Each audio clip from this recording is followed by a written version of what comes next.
सकता हूँ। तो ठीक है, फिर सब तेरे जेल में। अरे क्या हुआ, तुमने उन्हें लालच दिया क्या, वो लोग मान गए? नहीं जनाब, ये तो लालच देने से भी नहीं माने। तो सैनिकों को भेज दो मारने पीटने के लिए।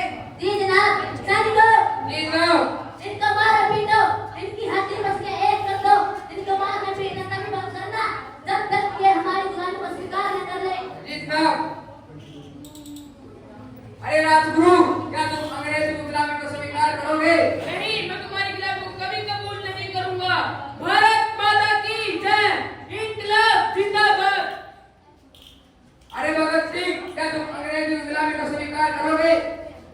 नहीं, मैं अंग्रेजों की गुलामी का स्वीकार नहीं करूंगा। तुम चाहे मुझे मारते मारते मेरे शरीर की खून की खून खा दो, लेकिन मैं तुम्हारी गुलामी कभी स्वीकार नहीं करूंगा।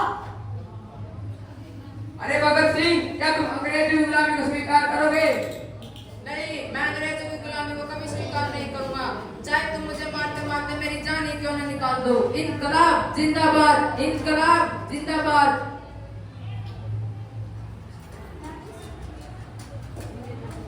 अरे क्या हुआ, तुम इतने पसीने से लथपथ हो तो क्यों मारे हो? अरे जनाब, इनको तो मार मार के मेरे हाथ ही दुखने लग गए, लेकिन इनको तो कुछ भी असर ही नहीं आया। तो आप बताओ इसे